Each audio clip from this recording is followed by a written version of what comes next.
Alright everyone, welcome back to our distant learning. So today is Thursday, and as you know, you are going to study two different subjects for today's class. So the first subject, which is the writing tutor 2A, is the subject that you are going to study for this first sessions.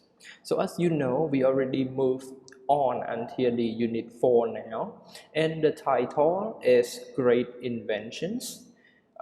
The lesson is on page 70 and 71 of your course book. As you know from the previous lesson of the writing to the 2A, we already covered some of the important vocabularies related to the theme of the lesson, which is the great inventions.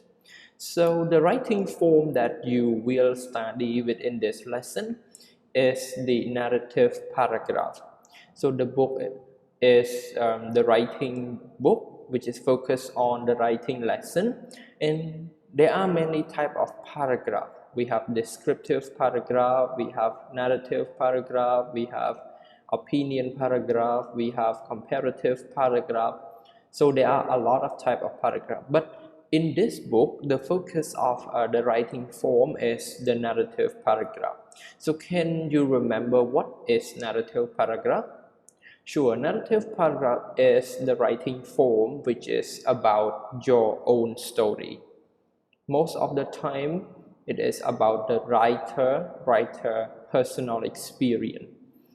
There are many different topics regarding to the narrative paragraph. We have the experience-based writing. For example, let's say my first day at school. So if you see those topics, it is the narrative paragraph. But in this case, you also tell a story of other thing. That is what you are going to learn in this unit. But still, you are using the narrative paragraph. So here is one of the narrative paragraph, and it's talk about one of the great men whose name is Martin Cooper. I think you saw his face earlier from the previous lesson, the old man with the big cell phone. So this was the man who invented a cell phone. His name is Martin Cooper. So in this paragraph, as you can see, they give you um, three label here. We have introduction, body, and conclusion. This is a general and truth about the paragraph. It always comes with the introduction, it always comes with the body, and it always ends with the conclusions. So in this case, so let's spend a few minutes read this with me all together in order to get a better of understanding of what this paragraph is about. So let's start. So this is the title, Martin Cooper and the cell phone. Martin Cooper invented the first usable cell phone. He worked hard to create a cell phone for people to use everywhere. In 1973, he showed his first cell phone. It was a handset, and it weighed 30 ounces. This is about 10 times as heavy as modern cell phone. The phone was too heavy to be a cell phone, so Mr. Cooper kept working on it. 10 years later, he finally made the first usable cell phone. It was still heavy at 16 ounces. It was also very expensive, but people could talk to other people from anywhere. You don't hear the name Martin Cooper today, but this one man had a greater impact on our life than we can imagine. He did not give up on his dream, and his work made our life so much more convenient and fun. Okay, so these are the paragraph which talk about Martin Cooper and the invention of cell phone.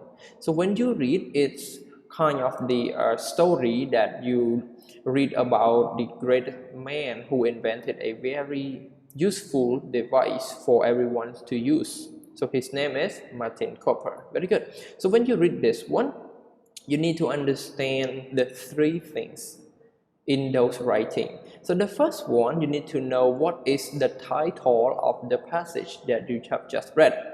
So the title simply the big font here, Martin Cooper and the cell phone. So this is the title of the whole passage. So what is the topic sentence?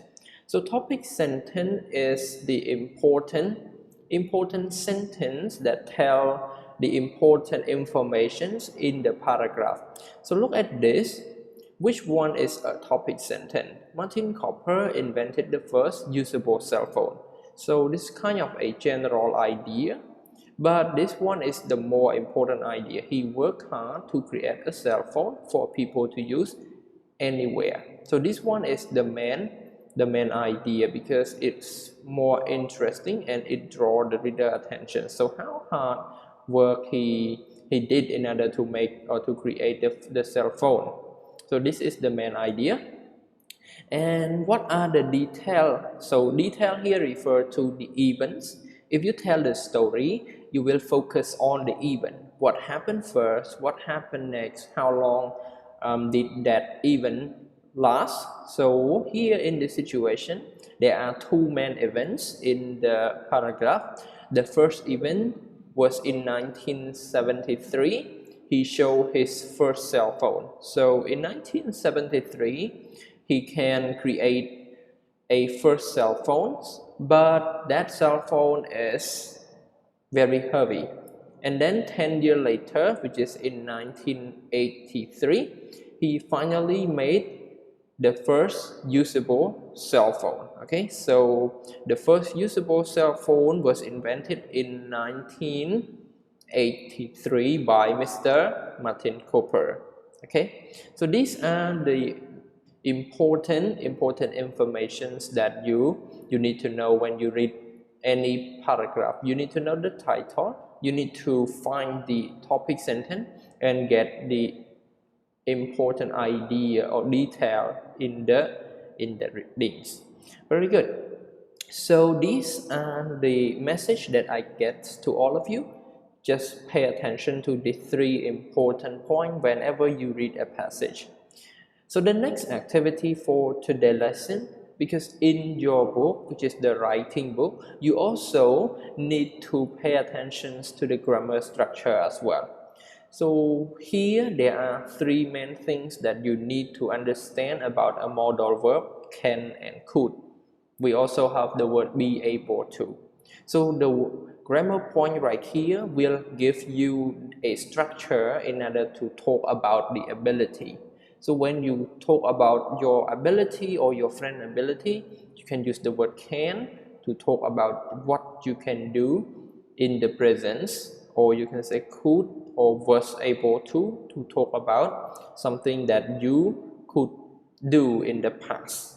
And the second one is to make requests. If you want somebody to do some things for you, let's say you are sitting in a class and you want your friends to give you the pencil, what should you say?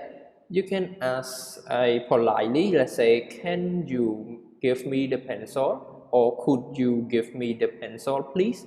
So the phrase or the modal verb can and could can also be used to make requests. Moreover, in order to ask permissions, you can use this modal verb can and could in order to ask for permission. Let's say you want to go to the toilet when you are in the classroom. What should you say? May I, can I, or could I, which is the polite ways. So these are the way that you can use can and could. You can use can, could to talk about ability, to make requests, and to ask for permissions. So here are some of the practice that you need to do in order to make sure you understand the lesson. So the first one, Bill is able run very fast or can run very fast. Sure, the correct answer is can run very fast. Okay, let me find some tool. Oh, it's not available. Okay, that's fine. So Bill is able to is wrong because in this situation there is no word to. Okay, so Bill can run very fast. Next, close the door please. So do you close the door please, or could you close the door please? So this one is the request, you ask somebody to do something. So the correct answer is could you. Next, Sarah walked when she was 6. So we have the word was able to and can walk when she was 6. So here is the past situation. The correct answer was able to. Last, you can't smoke here, you unsmoke here.